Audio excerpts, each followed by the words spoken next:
오늘 본문 이야기는 두 이야기입니다. 그리고 이틀간의 그 사건에 대한 이야기입니다. 57절에서 61절까지의 말씀은 예수님께서 운명하신 그 당일날 그 초저녁에 일어났던 이야기입니다. 그리고 62절에서 66절까지 말씀은 그 이튿날, 즉 6월절에 일어난 이야기입니다. 오늘 본문에서는 참 아이러니하고 흥미로운 주제를 우리에게 던져줍니다. 두 가지인데요. 첫 번째는 부름받은 제자들은 다 도망가고 따르는 제자들은 끝까지 예수님 곁을 떠나지 않았다는 것입니다. 그리고 두 번째는 예수님을 따르던 자들은 부활을 기억하지 않고 믿지도 않았는데 예수님을 미워하고 죽인 자들은 부활을 기억하고 믿었다는 것입니다. 참 아이러니하고 흥미로운 주제입니다. 먼저 살펴볼까요? 57절에서 61절까지의 그 말씀들을 살펴보시면 먼저 57절과 58절 말씀해 보시겠습니다. 저물었을 때에 아리마대 부자 요셉이라 하는 사람이 왔으니 그도 예수의 제자라. 빌라도에게 가서 예수의 시체를 달라 하니 이에 빌라도가 내주라 명령하거늘. 여러분, 이 두 구절 가운데서 가장 눈에 띄는 단어가 무엇입니까? 혹시 부자는 아니시겠죠? 여기 있는 그 단어들 가운데서 우리가 살펴봐야 될 것들이 있습니다. 먼저 아리마대 요셉, 그 사람은 누구인가 라는 것입니다. 이 요셉이라는 그 사람을 가리켜서 두 단어로 소식을 합니다. 첫째는 부자였다, 그리고 둘째는 제자였다라는 것입니다. 사실 요셉에 대해서 마태복음에 있는 내용들은 많이 소개하지 않습니다. 그런데 다른 사복음서 다른 곳에 보면 아리마대 요셉에 대해서 설명들을 더 부연해주고 있습니다. 요한복음에서는 이렇게 말합니다. 요셉은 빌라도에게 예수님의 시신을 거두게 해달라고 요청했다라고 얘기합니다. 그리고 유대 사람이 무서워서 그것을 숨기고 있었다고 소개합니다. 즉, 이 아리마대 요셉은 예수님의 시신을 요청해서 가져가려고 싶어서 그것을 요청하는데 두려워서 무서워했다라는 것을 요한복음에서는 기록하고 있습니다. 그리고 마가복음에서는 이렇게 얘기합니다. 거기에는 좀 특별한 표현이 있습니다. 아리마대 사람 요셉이 와서 당돌이 빌라도에게 들어가 예수의 시체를 달라 하니 이 사람은 존경받는 공회원이요 하나님 나라를 기다리는 자라. 이렇게 소개를 합니다. 당돌하다. 이 당돌하다는 표현은 우리에게 부정적으로 다가올 수 있습니다. 그런데 되바라지고 무례한 그것을 얘기하는 것이 아니라 용감하게도 그는 갔다라는 표현입니다. 용감하게. 그리고 요셉은 유대인들을 두려워했습니다. 그런데도 그는 용감하게 나아갔다는 것을 우리는 알게 됩니다. 사실은 이 아리마대 요셉이라는 이 사람의 신분은 공회원이라고 표현합니다. 사내들인, 즉 종교 지도자들의 회의 기구 안에 소속되어 있는 자입니다. 어떻게 보면 예수님의 처형을 집행하고 그거에 대해서 고발하고 했던 그 안에 소속되어 있는 자였다라는 것입니다. 그런데 그는 다르다라고 표현합니다. 그리고 또한 이 사내들인 그 공의의 공의원이면서도 또 한 가지를 얘기하는데 하나님 나라를 기다리는 자였다라고 표현합니다. 이 마가에서 얘기하는 존경받는 공회원이요 하나님 나라를 기다리는 자, 그는 어떤 그 사내들인 공의의 사람들보다도 존경받는 사람이었다라는 것도 얘기해 줍니다. 그러면서 누가복음에서는 또 다른 부분들을 우리에게 새로운 이야기를 얘기해 줍니다. 요셉은 그들의 결의와 행사에 찬성하지 아니한 자야다라고 명확하게 얘기를 해줍니다. 이것으로 봤을 때 아리마대 요셉, 그의 신분, 높은 직급에 있었고 그리고 그 수많은 사람들에게 덕망을 끼쳤고 존중받는 자, 그리고 그들이 예수님을 잡아 죽이려고 했는 거기에 노선에 타지 않고 자기는 거기에서 뚜렷한 마음을 가지고 있던 자, 그리고 반대하던 자, 그리고 더 나아가서는 하나님 나라를 기다리는 자였다라고 얘기를 합니다. 이런 자를 마태에서는 부자라고 표현을 해줍니다. 사실 부자, 부자면 우리가 재물 많은 사람 우선 생각합니다. 그런데 이 정황들을 살펴볼 때는 이 모든 것들을 살펴봐서 우리가 한마디로 한다면 유력한 사람이다. 즉 유력한 집안, 지위나 재력이나 이 모든 것들을 가지고 있던 그런 영향력 있는 사람이다라고 하는 것이 더 맞을 것입니다. 그리고 또한 이 요셉은 의아스럽게도 예수님의 제자라고 얘기합니다. 예수님의 제자. 우린 예수님의 제자 하면 12제자를 가장 먼저 생각하고 그들을 우선 생각합니다.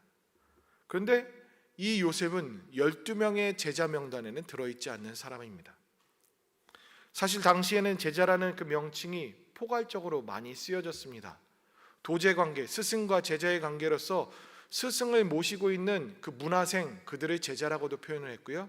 그리고 그 스승을 따라다니면서 그와 함께 거닐며 따라다니는 가르침을 받던 사람들도 제자라고 얘기합니다. 그 모든 포괄적으로 쓰여지는 범위 내에서는 단순히 12제자가 아니었기 때문에 제자 맞나? 라고 생각할 수도 있지만 사실 예수님을 따라다녔던 수많은 사람들이 있습니다. 여인들도 많았고요. 그리고 군중들에 속하는 이름 없는 그런 사람들이, 수많은 사람들이 예수님을 따라다녔습니다. 그들도 다 제자였습니다. 그리고 복음 전하는 일에 70여 명의 사람들, 그 사람들도 제자였습니다. 그만큼 모든 제자들도 많았는데 이 제자는 부름받은 제자와 다른 따라다니는 제자라고도 표현할 수 있겠습니다. 12명의 제자와 다른 그룹에 있는 제자입니다.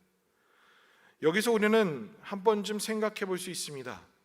이 부름받지 않은 제자, 따라다니는 제자라고 할 수 있는 비주류와 조금 더 다른 부류로 얘기되어지는 이 제자라고 할 수 있는 아리마대 요셉은 끝까지 위험을 무릅쓰고 예수님의 시신을, 그리고 자신의 지위와 자신의 덕망과 이 모든 것들이 하루아침에 무너질 수도 있음에도 불구하고 그는 끝까지 예수님 곁에 있었다는 것입니다. 이쯤에서 우리는 생각해 볼 수 있습니다. 참된 제자는 도대체 무엇일까? 어떤 사람이 예수님의 참된 제자인 것일까? 예수님은 생전에 이런 말씀들을 하셨습니다. 자막에도 띄워질 건데요. 누가복음 14장 27절 말씀에 보시면 누구든지 자기 십자가를 지고 나를 따르지 않는 자도 능히 내 제자가 되지 못하리라. 즉 반대로 얘기한다면 자기 십자가를 지고 예수님을 따르는 자가 제자라고 말합니다. 계속 띄워주세요. 요한복음 8장 31절 말씀에 보시면 너희가 내 말에 거하면 참으로 내 제자가 되고, 예수님의 말씀에 거하고 예수님을 따르는 그 말씀을 지켜 따르는 자를 제자라고 얘기합니다. 요한복음 13장 35절 말씀에서는 너희가 서로 사랑하면 이로써 모든 사람이 너희가 내 제자인 줄 알리리라. 즉 예수님을 사랑하고 그 예수님을 사랑하는 것만큼 또 다른 사랑을 베푸는 사람, 그 사람이 제자라고 얘기합니다. 여러분, 이쯤이면 우리에게 명확하게 얘기를 해줍니다. 참된 제자란 삶으로 증명할 수 있어야 된다는 것입니다. 진짜 백인은 그가 살아온 길, 그가 말하는 말, 그가 행동하는 그 모든 하는 행동들, 그 모든 것들이 그가 참된 제자임을 증명해 준다고 얘기합니다. 우리 예수님은 그것을 얘기하셨고 제자에 대해서 무엇인가 얘기하셨고 수많은 가르침으로 해주셨습니다. 그런데 아이러니하게도 수많은 제자 가운데서 끝까지 지켰던 제자는 극소수였다는 겁니다. 여러분들은 그리스도인이십니까? 그렇다면 그리스도인이란 말의 의미를 다시금 정리해야 합니다. 그리스도인, 즉 예수님을 믿고 따르는 자, 예수님을 닮아가는 자라는 뜻입니다. 그렇다면 여러분들의 삶으로 예수님을 믿고 따른다는 것, 그것이 증명되어지고 증거되어지고 그리고 여러분들의 살아온 세월만큼 그 모든 것들이 지금은 갖춰져 있어야 된다는 것을 얘기해 줍니다. 여러분들 신앙생활 하신 몇 년의 세월을 하셨는지 한번 가늠해 보십시오. 여러분들이 살아온 그 세월만큼 여러분들은 예수님의 제자가 되었습니까? 그 세월만큼 예수님을 따랐고 예수님의 말씀에 순종했고 이전과 지금은 전혀 다르게 다른 모습으로 어떤 성숙되어지고 성장되어진 모습들이 있으십니까? 진짜는 그래야 된답니다. 이미 믿고 따르는 세월만큼 예수님을 닮아 있어야 된다라고 말씀합니다. 신앙생활의 연수만큼 남달라야 한다는 것, 그게 진짜 배기의 모습입니다. 과연 여러분들 그렇습니까? 아리마대 요셉은 달랐습니다. 삶으로 행동으로 진짜 제자임을 증명해주고 있습니다. 그동안 쌓아왔던 덕망, 지위, 명예가 하루아침에 무너질 수 있고 날아갈 수도 있음에도 불구하고 그는 진짜 당돌하고 진짜 용기 있게 행동했습니다. 믿음은 결정적인 순간에 숨지 않고 드러나야 한다는 것을 가르쳐 줍니다. 그런데 다른 제자들은 어떻게 됐습니까? 마태복음 26장 56절에서 이렇게 기록되어 있습니다. 제자들이 다 예수를 버리고 도망하니라. 그 곁에 계속 동고동락하며 함께 고생했던 제자들, 그들은 다 도망갔답니다. 수제자 베드로 다굴기 전에 3번 부인하였고요, 심지어는 저주하였습니다. 그래도 예수님께서 가장 사랑하던 제자 요한만큼은 그 자리에는 있었습니다. 그리고 예수님은 얘기했습니다. 어머니를 잘 보살펴다오. 그 자리에는 있었는데 요한은 지금 이 순간에는 없습니다. 처형당한 후에 요한도 보이지 않고 모두가 다 뿔뿔이 흩어졌다라고 오늘 말씀에서는 우리가 유추해 볼 수 있습니다. 그런데요, 아리마대 요셉 그리고 막달라 마리아 그리고 다른 마리아는 예수님께서 죽으신 다음에 그 자리를 지켰고 그리고 무덤까지 함께했고 여인들은 무덤 앞에서 지키고 있습니다.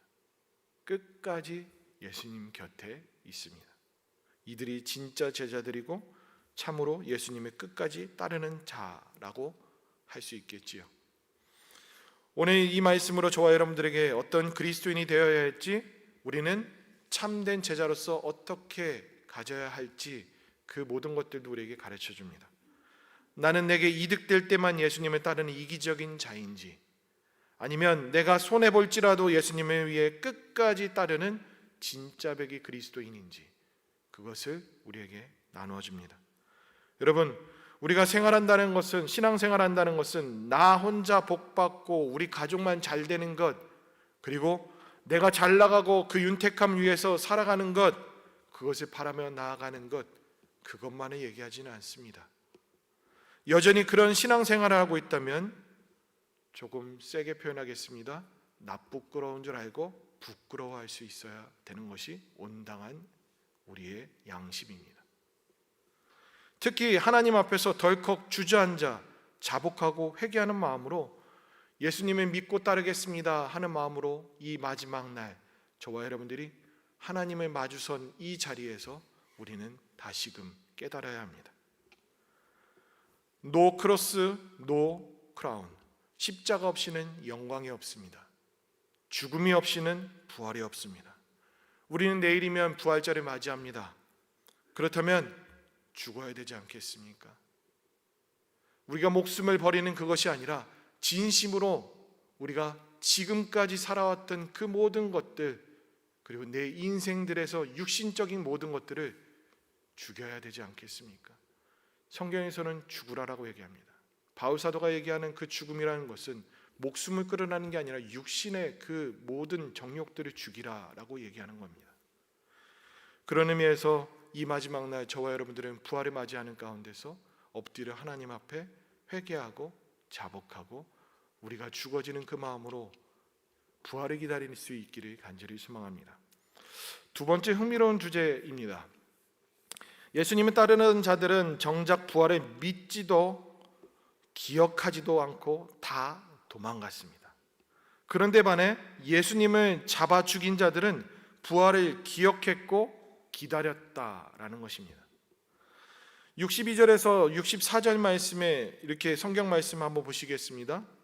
한번 따라가 보십시오. 그 이튿날 준비된 다음 날 대제사장들과 바리새인들이 함께 빌라도에게 모여 이르되 주여 저 속이던 자가 살아있을 때에 말하되 내가 사흘 후에 다시 살아나리라 한 것을 우리가 기억하노니 그러므로 명령하여 그 무덤을 사흘까지 굳게 지키게 하소서.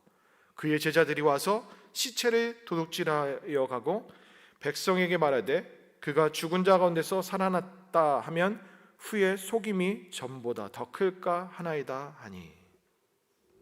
예수님은 운명하셨습니다. 그 다음날 6월절입니다. 6월절은 유대인들은 웬만하면 일하면 안 됩니다. 웬만하면 일하는 것은 너무나도 부드럽게 얘기한 겁니다. 사실 거의 일되는 일을 해서는 안 됩니다. 율법적으로. 그들이 세운 율법적으로. 그런데 이들이 한 짓을 보십시오. 빌라도에게 대거, 그것도 대제사장들과 종교 지도자들이라 하는 자들이 율법을 어기며 쫓아갑니다. 아이러니하죠. 왜 쫓아갔습니까? 예수님 부활하실까 봐. 부활 못하게 하려고 그걸 막으려고 하는 그 모습을 합니다. 그리고 그들은 신기하게도 그것을 기억하고 있습니다. 근데 더 신기한 건 제자들은 기억조차 못하고 다 흩어졌습니다. 이들은 사실은 예수님을 막으려고 진짜 그런지 아닌지 제자들이 그걸 가지고서 사기칠까 그것을 막으려고 했습니다. 그런데요 정작 아이러니하게 이자들은 더 발벗고 나섭니다. 사실 부활 이들은 믿었습니다. 왜 믿었는지 아세요? 진짜로 이 사람들은 예수님 부활 말고 부활 자체를 믿었습니다. 사도행전 23장 8절 말씀에 이렇게 기록되어 있습니다.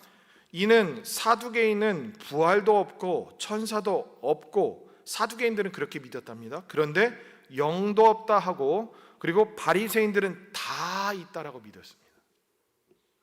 즉 대제사장과 바리새인들이라고 표현한 것처럼 거기에 있는 바리새인들은 부활을 믿었던 자들입니다.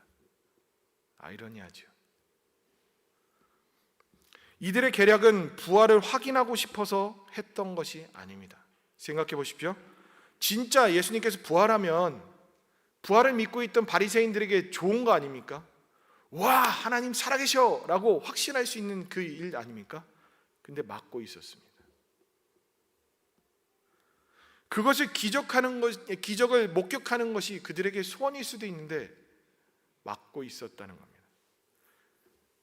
이들이 믿음으로 그들이 믿었음에도 불구하고 부활을 막고 있던 것, 그것을 곰곰이 들여다보면 이들이 막으려고 했던 그 이유는 부활을 기다렸던 것이 아니라 그들의 지위, 체면, 정치적 입지를 지키기 위해서 막았다는 것을 보게 됩니다. 하나님 믿는 자들이 정작 그들이 하는 행태들, 신앙과 전혀 상관없는 짓을 합니다.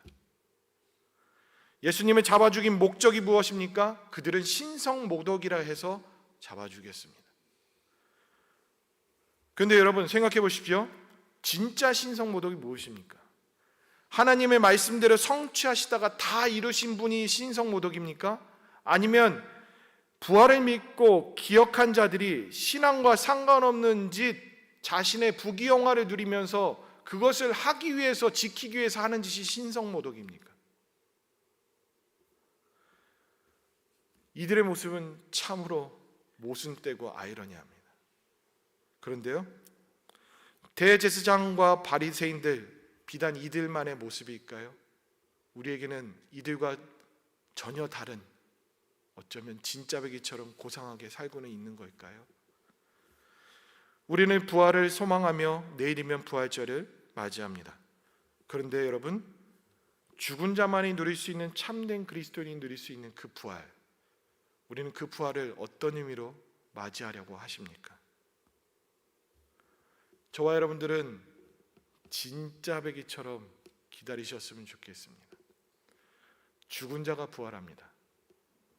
그러면 우리는 다시금 어떻게 살아왔는지를 되돌아보며 우리를 육신의 정욕들을 주님 앞에서 죽여야 되지 않을까요? 갈라디아서 2장 20절 말씀 함께 읽겠습니다. 시작. 내가 그리스도와 함께 십자가에 못 박혔나니 그런즉 이제는 내가 사는 것이 아니요 오직 내 안에 그리스도께서 사시는 것이라. 이제 내가 육체 가운데 사는 것은 나를 사랑하사 나를 위하여 자기 자신을 버리신 하나님의 아들을 믿는 믿음 안에서 사는 것이라. 부활을 맞이하는 자, 부활을 안다고만 하지 않고 주님과 함께 못 박힌 자랍니다. 그리고 나는 죽고 예수 그리스도만이 살아난다라고 고백하는 자들이랍니다. 그리고 그 은혜로 말미암아 우리는 나를 사랑하사 나를 위하여 버리신 그분을 위해서 살아가는 자들, 그게 우리랍니다. 여러분, 내일이면 부활입니다. 내일이면 부활절입니다. 부활을 맞이하시기 전에 우리가 진짜 이 땅에서 육신의 정욕을 죽이는 그 죽임으로 진짜 살아나는 것을 경험해 봐야 되지 않겠습니까? 오늘 토요일 이 마지막 날, 그동안 수고 많으셨고 그리고 또 우리 자녀들이 함께해서 의미 있는 날인 것 같은데, 그럼에도 불구하고 내일 부활절이 진짜 부활절이 되려면, 주님 앞에서 다시 살림을 받으려면 우리는 십자가에, 그리스도가 죽으신 그 십자가에 함께 죽어지는 것도 있어야 합니다. 오늘 저와 여러분들이 주님 앞에서 기도할 때 그 부분을 부여잡고 기도하실 수 있기를 바랍니다. 우리가 진짜 죽음으로 다시금 살리시는 그 하나님의 은혜를 더욱더 누리기 위해서라도 함께 기도할 때 더 간절한 마음으로 기도할 수 있기를